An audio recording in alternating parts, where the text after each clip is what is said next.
Hello, everyone. My name is Carmen Mazzara, and I am the Executive Director of APSIA, the Association of Professional Schools of International Affairs. We are delighted to welcome you to another in our webinar series for advisors, especially those in the Public and International Service Advisor Network, which we are very proud to be the home of. Today, we are bringing you a briefing on the Public Policy and International Affairs, or PPIA program, which is a fantastic opportunity for your undergraduates to be launched through intensive training into the many ways to be of public service. So I'm going to turn the floor over to my colleague, Simone Bolo. After two other bits of housekeeping, this session is being recorded and will live on the APSIA YouTube page afterwards. So please feel free to revisit the content and share it with others who maybe couldn't join us here today. And also, we look forward to seeing you at other future APSIA webinars. So please do check your email. We've got a great lineup coming this fall that my colleague Brittany Chor has put together. So I'm very grateful to her and Simone for putting this session together. And we look forward to seeing you at lots of other content. If you have questions as you go through, please feel free to ping me or Brittany if it's about a technical issue. If it's broader content for Simone, feel free to put it in the chat and we will get to it shortly. So after all of that long spiel is done, Simone, please, the floor is yours.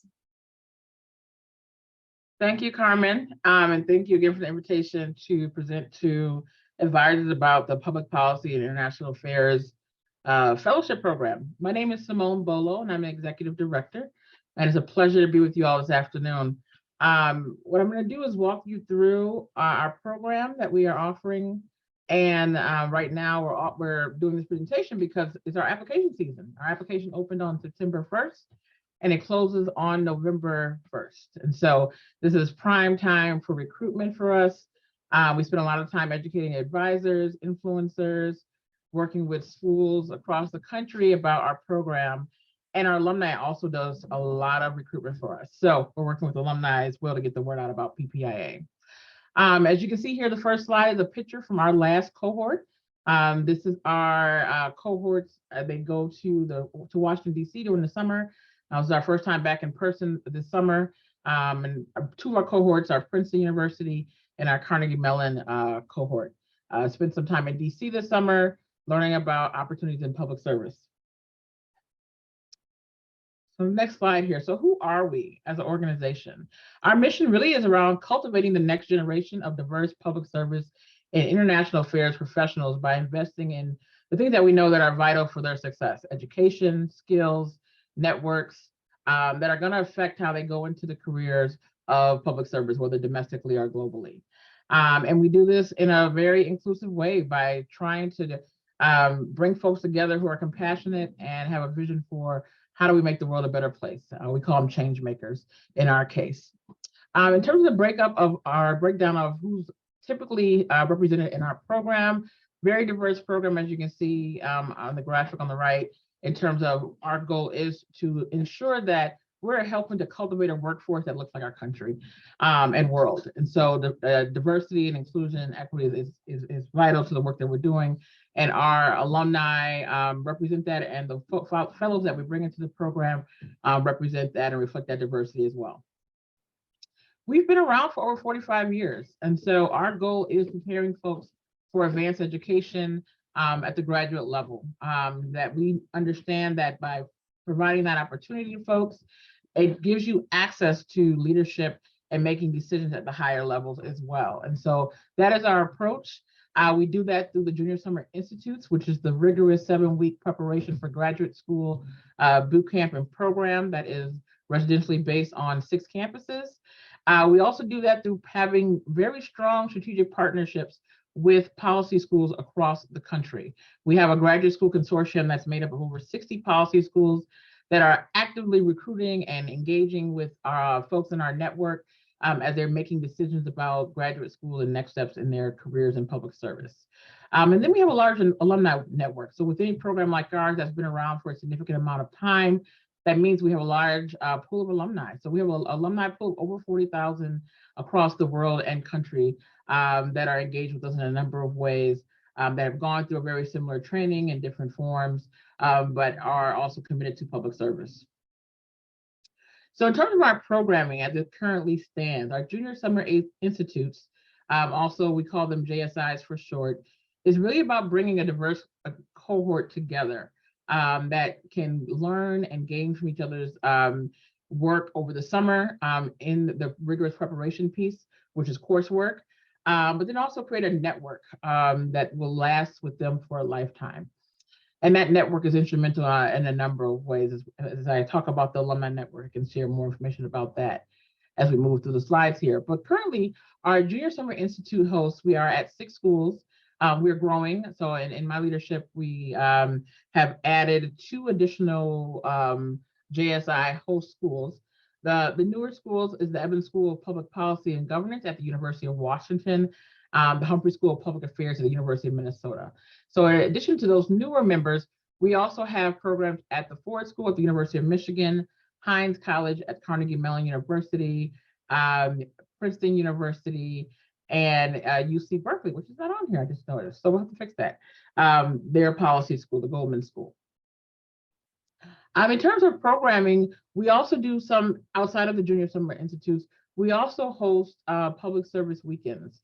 And what the public service weekends are, and some of you may have already heard of these or have recruited students for some of these programs, is really a free event for over a weekend that's hosted by any one of our schools in our graduate school consortiums that really brings together a discussion and conversation around what does it mean academically to go into careers in public service, and then what does it mean in terms of the network. And so these schools leverage their own alumni networks, leverage their institutional networks to bring together a program for these young people to get them excited and engage around particularly having a career in public service. We also offer an expo, which for the last 2 years has been in a virtual format. We will hopefully be moving back at this upcoming summer to in-person in DC, which is typically in DC. And what we do is we invite all of the interns in the DC community to come and be part of that day, but we also bring down 2 of our cohorts, as I mentioned earlier, our cohort from Princeton and our cohort from Carnegie Mellon. They bring their fellows down. And part of the day is a graduate fair. So they're engaging with schools across our consortium.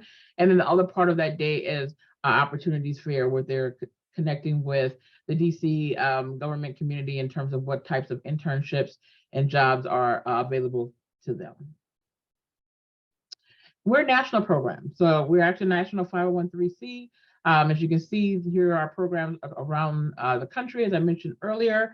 And then we also have alumni chapters in some of the larger cities across the US. So it's not just the program, we also try to keep folks connected and network with each other as they complete their program. If you look at our demographics in terms of where our folks land after they complete our program, in terms of public sector careers, as you can see, most of our folks are landing in those areas, but we also have a lot of folks that do go into the private sector and other types of careers.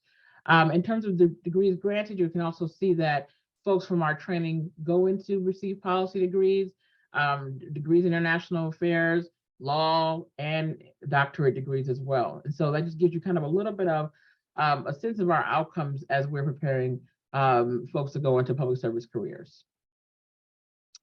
And the program itself, the 6 schools that I mentioned are very important because they host the Junior Summer Institutes, but we also have a number of institutional partners, which APSIA is one. And they are all organized, organizations are organized in a way that they are supporting policy schools, whether they're the accreditation body or the scholarship research arm of the policy kind of arena. These folks also believe in the mission of our organization and are part of our board of directors and contribute in a number of ways. So to our fellowship, why should we promote this to your students, or why should you all promote this to your students? A number of reasons. We need representation in the field, but we also provide fellowships for students after they go through our program. And those fellowships support them throughout their graduate degree. Our consortium members are also very engaged with fellows as they go through our program. They would like to recruit, they would like to educate, they would like to engage and help students actually prepare. A number of our schools help students prepare for applying to graduate school once they've come out of our program as well. And then also this outreach and this bigger piece around the network. And so that we're bringing together individuals from diverse backgrounds and communities to really think about what are the biggest challenges of our time in the public sphere, and how do we work collectively on issues, you know, that folks are concerned with, and what network can support you as you're working through whatever area of the sector you're working in terms of public service or in international affairs. Few of the benefits. So as students are going through our program, they are in the summer over 7 weeks going through graduate level coursework. So they're taking a stats course, a quantitative analysis course, and a policy analysis course. There's also a capstone or research component to that work that they're doing, depending on their subject area of interest. During the summer, they're doing local site visits to key policy organizations and government organizations that may be close in proximity to wherever their host site is. They are also going through preparation for the GRE. The folks that run this program really leverage our alumni and bring them in as guest lecturers, as panelists, as ways to engage and start to mentor some of the individuals that go through our program. And then the coursework is taken pretty seriously. So at the end of the summer, students do get an evaluation and a transcript outlining what they did over the summer. And many grad schools take that into consideration for admissions, and even what courses that they would take in the fall as they matriculate to some of these policy schools that are connected with us. The program is also free, so there's no cost for students to apply to be in the program. We provide funding in a number of ways. Travel to your Junior Summer Institute host site, and we also provide a stipend that they get in 2 parts throughout the summer. We cover their residential fees and their housing fees for the summer, and they also receive a food stipend for their meals. We see about 500 to 600 applications annually to select about 146, between 130 to 146 fellows every year. And our acceptance rate is about 30%, and that's been pretty consistent over the last couple of years with our program. In terms of eligibility, so our motto is we would like to catch students at a time where they can actually make some changes in their academic pursuits. And so we believe that was at the junior status, that gives them another year to add quantitative courses if needed, or policy-oriented courses if needed. And they need to have at least a year or 1 semester left of their academic program in order to apply to our program. If they already have completed their undergraduate degree, they're no longer eligible to apply, but they are welcome to apply to any of our public service weekends. DACA students are invited to apply and are eligible, and only a few of our programs take international students. So eligibility for those programs would be Carnegie Mellon, Princeton, and University of Washington. All academic majors are welcome, and as I look at the pool of folks that are selected from every year, that is pretty diverse. We see anything from STEM majors to policy students to you name it in our cohorts. What we're looking for in the application is that commitment to public service, whether concerned with domestic issues or international or global issues. They have to be able to demonstrate that they are not only thinking about what type of change they would like to make in the world on these issues, but they also need to be able to demonstrate what things they have been committed to as applicants to show that they are educating themselves and learning about how to go about the actual tangible work of policy-related, public service-related careers. The other thing that we ask for is the focus on DEI. So being interested in contributing to the diversity of perspectives presented in the program. In terms of eligibility, it's also broadly diverse. So we don't have any criteria that would not permit anyone to apply, but we're looking really for that commitment to diversity, inclusion, and equity, but then also that commitment to public service. So in terms of when we review the applications, every site has their own admissions committee, so it's pretty complex.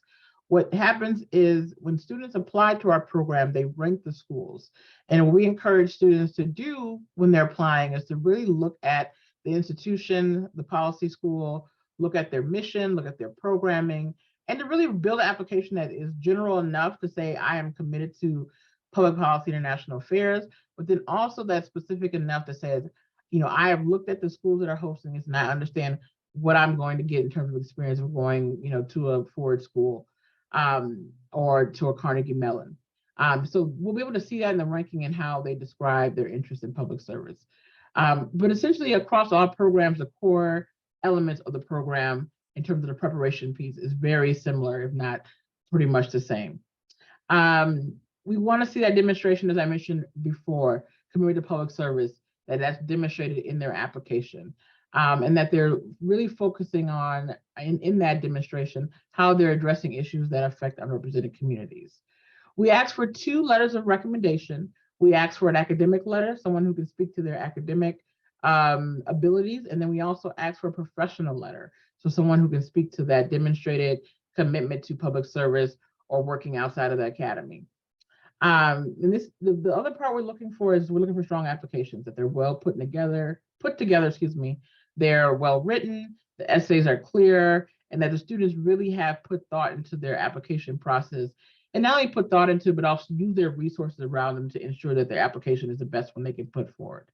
I jokingly tell students all the time when I meet with them over the summer that if you get into PPIA, you're probably ready to get into graduate school, because what we have done is we really mirrored, and if not done more, to require students to apply to our program that really mirrors the graduate school application process. We ask them to submit a resume, and then we ask them to also submit their leadership experiences. And economic need is a consideration. So we do ask for records on their financials from either their parents or from their FAFSA to be part of their application as well. So in terms of the application requirements, I mentioned a few of these already. Again, the 2 letters of recommendations. There's 3 to 5 essays in our application. Those depend on how they rank the schools. And so if there's 2 programs that have special cohorts, so to speak. So our Carnegie Mellon program has an additional module for folks interested in big data.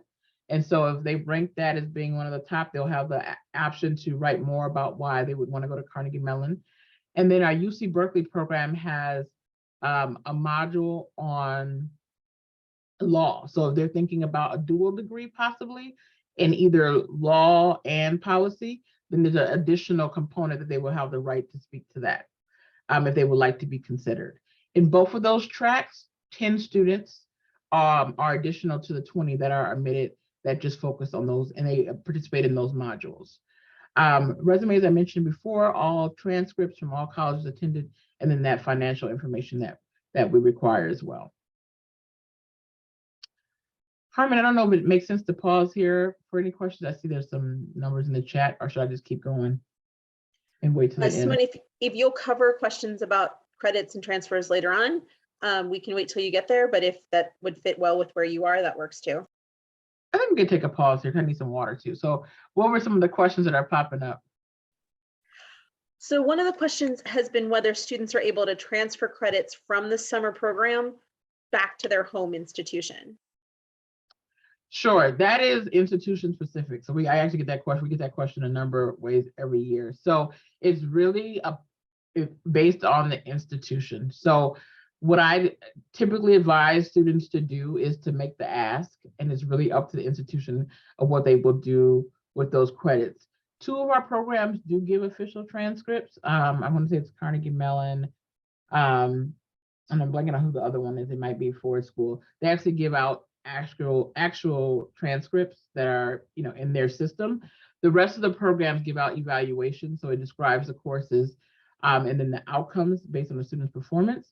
All of the courses have some sort of syllabi, so many of the times they will provide the syllabi to the school if they're trying to get transfer credits with their evaluation. So that's one aspect of that question. The other aspect is when the students are applying to graduate school, that's another time where they can bring in those records as well, because some of the policy schools may move around their coursework or waive coursework based on the level of coursework they were in over the summer and their educational outcomes in those courses. That's great to hear that some of the graduate schools may also recognize that coursework as something they've completed.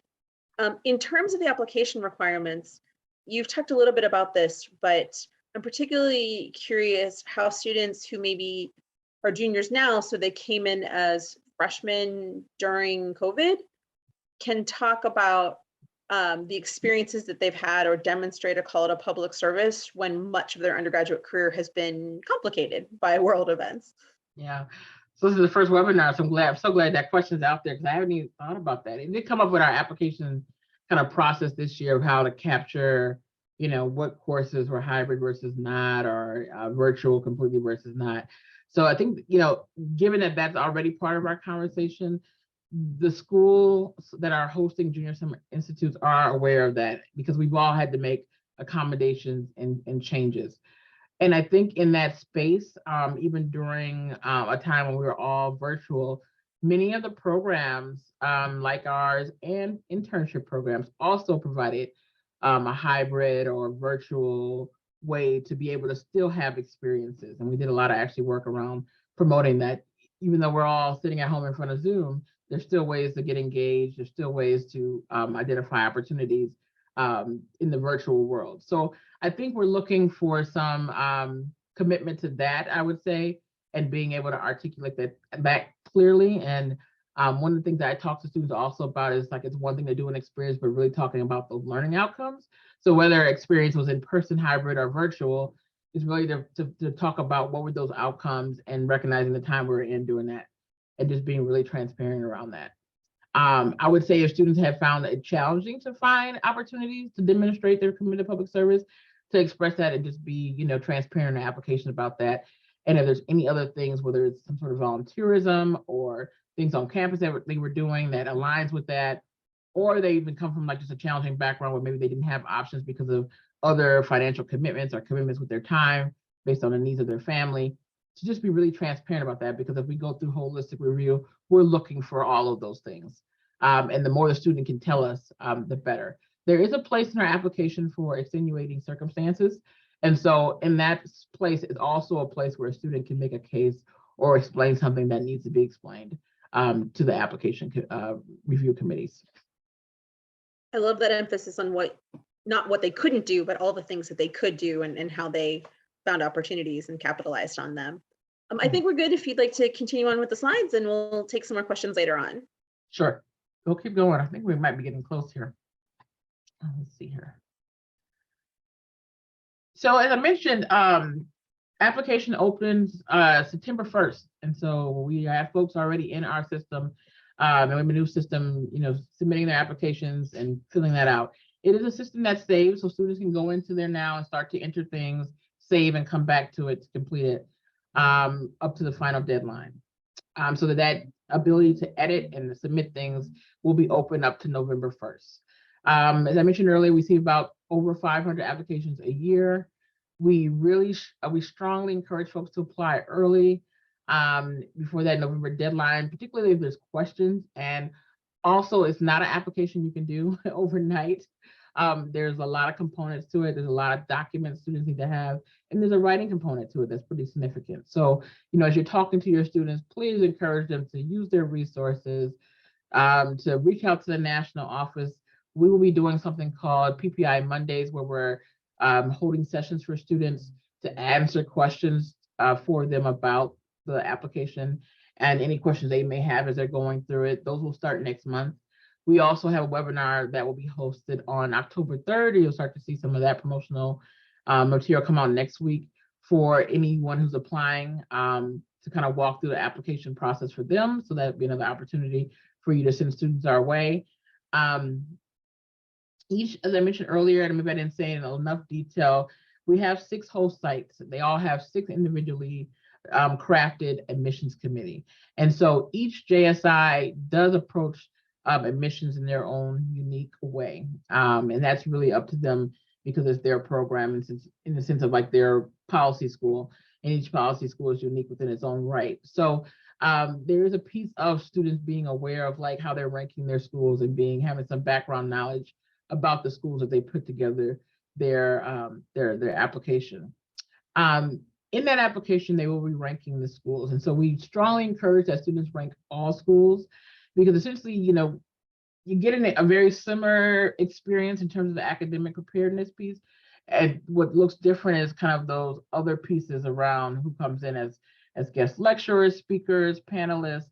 That's going to have a different flair. But the core of it is that all of the programming is focused on public policy and international affairs, and building greater awareness and interest, and building really a discussion throughout the summer that our fellows are having with their institutions, but then also within the people that they're bringing in to the program as well. As I mentioned earlier, we were looking at selecting about 140 to 150 fellows this year. We make those decisions in the early part of the next year, and we notify applicants in early February if they've been admitted. And then if they're accepted, they're only given admission to one JSI. So we do work across the JSIs to make decisions, and that is very clear that only one admissions offer is given per student to the JSI, and then we also do waitlist students in that application process. So we have seen that movement in our waitlist. So it is a competitive process. We do see a lot of applications. Strongly encourage your students to apply if they're interested, and know that our waitlist does move around, because a lot of these students are applying to a number of other wonderful opportunities out there for them. And so in that, not all the times folks are able to accept their admittance to the program. So one of the benefits that I really enjoy talking about is, so when they're done with the program, so once you completed the fellowship program, they become part of this wonderful alumni network. And the network supports your students in a number of ways. We have the Graduate School Consortium that's made up of over 50 schools. And what they've committed to do is to waive application fees, so students can apply to as many of those policy schools in our network, and that list is on our website, as they would like to. And if they are accepted, they are guaranteed a minimum one-time financial award of $5,000. I will add to that piece that the schools in our consortium know that going through our program makes our fellows extremely competitive. We ask that at the minimum, but on average, I see awards much more generous beyond that. So the schools really know that they have to put packages together that are going to attract our alumni. So we see anything from full rides with assistantships to half rides to quarter rides. For us, this is really about giving access to our graduate school consortium members, so that they can be a part of the network and be able to recruit, because there's just so many students and you just never know specifically what they're looking for in terms of their educational selection. And so this gives schools that maybe don't have the high profile still an opportunity to engage with our network and recruit. But many times that 5,000, we see that it's up and above in terms of awards and financial packages. Let's see here. So in terms of the application, the link takes you directly to our application. Students create a profile. And then if they have any questions, I strongly encourage students, and yourselves who are encouraging students to apply, that we have a lot of content on our website. So we have descriptions of all 6 of the programs at each respective host site school. We have a pretty detailed FAQs. And so if students contact our office, we typically will send them there first. And if they're still not able to find an answer from reviewing the website or the FAQs, there's probably a really unique situation, then they can definitely come back to us, and we will do our best, in most cases, can answer their question. But you'll find everything on our website, ppiaprogram.org. And you also find information about our alumni networks and seeing some alumni stories as well, if you want to kind of get a sense of what folks in our network have done as an outcome of being part of this program once they've gone on to receive their graduate degrees. So last slide here. Any more questions for us and you want to reach out after this presentation, our emails on the last slide here. We are on all the social medias that are available, I think, except for TikTok. So these are the prominent ones, so feel free to follow us. We're oftentimes posting opportunities and things for your students or things they may be interested in. We also have a student resource library on our website as well. So that's a nice place to send folks, whether it's the JSI, it may be other things that they're interested in, whether internships or other fellowship programs, and they'll find them all in that resource library.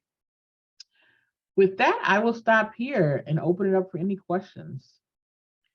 So I invite folks to throw some questions in the chat, and I appreciate all the ones that have come in so far. Some questions about that eligibility, or I should say the likelihood of acceptance. I know that students often aim for the school that they've heard of or the biggest name that they can find on the list. The question that we have is how advisors should guide students in making their selection among the 6, noting that some content is the same, but some distinctions exist. So the question on the table is, how can advisors best steer students to the right ranking of schools? Yeah, I think some of that onus is definitely on the student to do their due diligence and research and look and read about the schools. So I always get really excited about the fellows, now alumni, who said, I knew I really wanted to go to Humphrey, and Humphrey had this, and that, and this.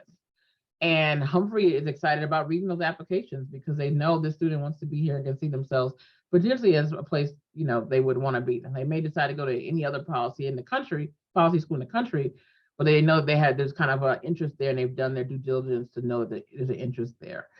I know there's limited characters in terms of how much students can write about the schools. So I think it will take some just kind of savviness in terms of how do you be able to look across a number of schools and catch kind of the relevant themes and write about that as you're thinking about, your top schools. But if I would encourage you to say, if a student is excited about a particular school, be very forward and very clear about the excitement and why they see themselves there. But if they're not sure, then I think it'll take another level of just being kind of awareness of what the schools have to offer that's consistent across all schools, but then also focusing on their commitment to public service. So that's the other part folks are thinking of. And then also like maybe some other areas of interest, because I think, with most of our policy schools, they have dual programs. So they're thinking on beyond policy schools. And one of the students that comes to mind as I think about that is we had a student one year who was also excited about public health. And I believe they ended up going to the Ford School and knowing that they have a strong public health program and a strong policy program, and they wanted to be in that space because of, just of those values that those schools possess around those programs. And the student actually ended up getting a public health degree and not going the policy route, but still being able to kind of understand, the interdisciplinary nature of how, you can get a degree in something and still do the work in the policy and public service space arena that you may care about. So I think it's a combination of a couple of things when you're guiding students that of not only doing your research, knowing where you want to be, but then also being able to making the connections across the educational offerings that we have at our different JSI hosts. Thank you. A couple of questions to ask you to repeat some of the content. First, in terms of the benefits that fellows receive over the summer, is childcare one of the things that's offered to attendees during the JSI?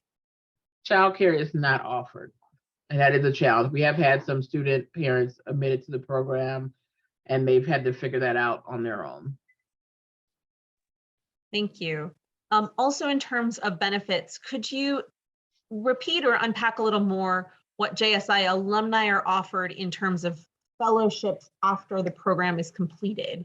A little bit the financial piece, but broadly what those look like. Yeah, so the schools in our consortium have committed to at least $5,000. They've also committed to waiving application fees. And what I was mentioning earlier is that because our fellows, once they complete the program, are competitive, the schools are looking really to put a package together for the fellows in our program that will really push them to consider their institution. And so that may be a combination of, awards financially, but then also assistantships where students are actually working for part of their award, or assistantship on top of their financial awards. So it's a combination of really the schools putting together strong packages, but that at the minimum we have requirement as a part of our membership that they have to offer the students. Thank you. One other question for revisiting some content is about what is required in the application. Could you go through again just which essays students have to turn in and what the topics are? Yeah, I'll actually go back. See if I can do this really quick. So the two letters recommendation, so one speaking of academic, have their abilities, the other speaking to their service abilities. And there's 3 essays at the core. The 3 essays focus on their backgrounds, why public service and graduate schools, and then what they hope to gain from the program. As long as with their experiences with diverse communities. If they're applying to CMU, which is the Carnegie Mellon Heinz School, that's the big data, our data analytics track. So there will be an additional essay about why data analytics, why big data, and their understanding of that in the policy realm. And then if they're applying to be a law fellow at UC Berkeley, there's going to be an additional essay requirement asking them why they're interested in pursuing an MPJD, and what are kind of their understanding of that intersection between law and public policy and why it's important for their career. Thank you. And a related question, particularly around the essay on background and motivations, do you have advice on how much, you also talked about the importance of being specific about a particular JSI. Do you have advice on what proportion the essay should be about background, what proportion should be about future looking, what proportion should be around the particular JSI? That's a lot to cover. And should students talk more about themselves, more about the program, or more about their hopes and dreams for the future? Yeah, there's a specific place in the application that asks them why they're ranking the schools the way they are. And so that's where they can actually save and put that information there. Our Junior Summer Institute hosts are really trying to understand, how did the students get to being where they're at now? So your applicants, how are they thinking and seeing the world and being in the world? And what about that is pushing them potentially towards a career in public service? So it's very important that students tell their stories and are, bold and authentic about that. But then also connecting those stories to their goals and what they've demonstrated and what they've done. What often I'll say is most, if not all of our applicants' hands are in the work in some form. And so it's one thing to talk about being passionate and concerned about issues, but being close to the issues in this space is very important. And so really what our admissions folks are looking for is that proximity to closeness to some of the work. Now they understand they are students and their focus is academics, and they should be, but at the same time, they're also looking for that demonstrated piece. And it doesn't have to necessarily be out in the world, external from their academic institution. It could be work they're doing within the academic institution or even their own communities, back home or wherever their current community is. Is really to understand that student's story and what has brought them to this point of considering, that this might be a good path for them and what they're going to learn and gain from being in a program like ours. Do you have advice for students who maybe have had to work full time, perhaps in customer service or in retail, and haven't had a chance to do the volunteer work or the student club work that others who didn't have those challenges had to do? Sure. It goes back to that narrative piece because students are in their situations for a number of reasons. And so if that passion or that motivation is coming from experiences, with their families or things they've seen in their communities, they should definitely share with us that they have other commitments due to a number of factors that they're going to have. But then I think it's also this piece around why are these issues important to you personally to you, right? And that may be some of the reasons why you don't have the flexibility or don't have the time or don't have the resources to be able to volunteer or do an internship or do some of these other things that are demonstrated. But it could be some of those things too at the grassroots level that, you know, I'm knocking on doors or I'm, you know, making phone calls. It doesn't have to be something so elaborate, you know, where we do have folks who are starting their own organizations and going to school and doing all these things, but there are also folks that we see a lot of potential in them too, because based on their lived experience and where they're at currently, this is all they can do. And so I think it's about helping your students craft a narrative around that. And then also within that narrative, their commitment and what's driving that commitment, what's driving that motivation. What are the experiences that is informing them to consider a career in public service? I think all those things are important. And so something I always like to tell advisors is that the review of these applications are holistic. So we're looking at everything. And so I think, you know, your role in advising students is really to help them craft those narratives so that it's clear to our admissions committees of their why. And I know from talking with lots of public sector employees, they greatly value those customer service skills and that detail management and all of those pieces that come from professional experience in retail and coffee shops and the service sector. So there's a lot of great transferable narrative there too. Yeah. The last question I have, and again, I invite folks, if you have other questions, we've got Simone for a little bit longer. Simone, noting that not everybody may be successful in their JSI application, could you touch a little bit on the application process for a public service weekend and some of the other opportunities to make sure that those also don't get missed by students who aren't selected or can't do 7 weeks in the summer? Yeah, so I'll leave this slide up so you can have that.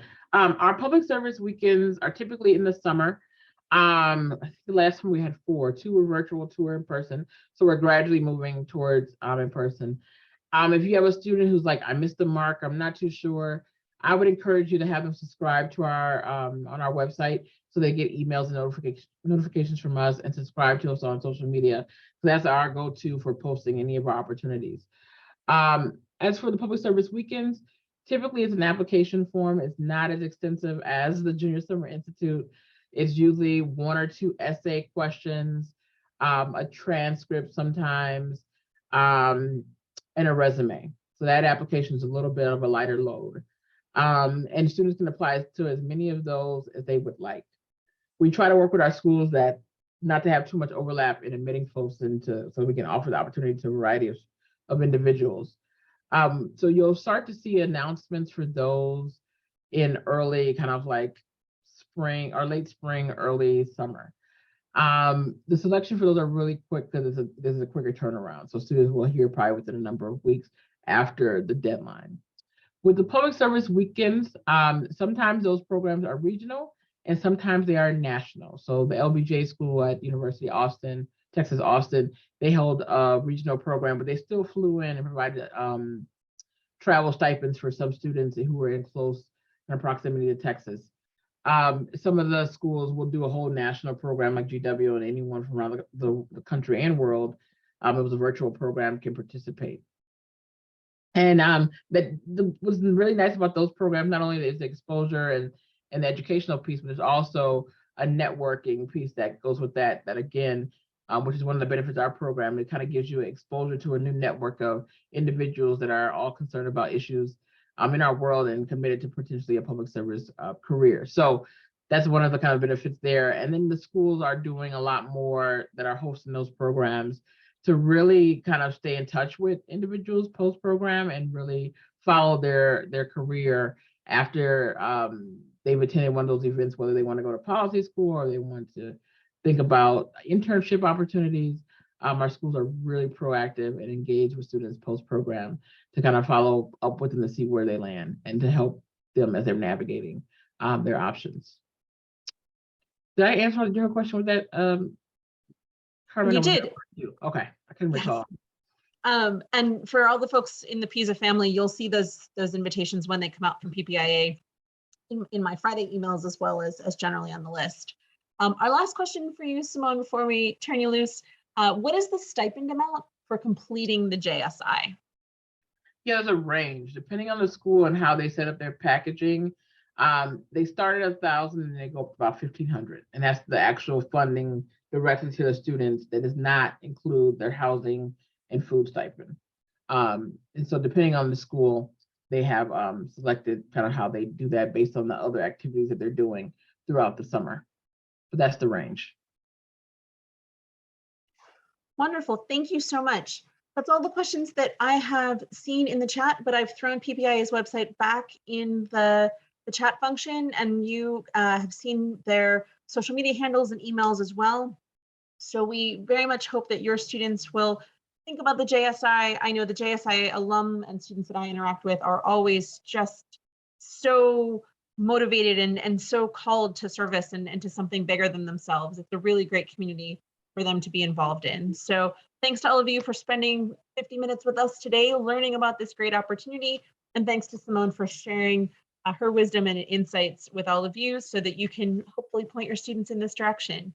We look forward to seeing you at future APSIA webinars to learn about even more ways to bring international affairs and public service to your campuses. And as always, if you need anything, let the APSIA team know how we can be of service to all of you. Thanks, everyone. Have a great rest of your day. Take care. Thank you. Bye-bye. Thank you.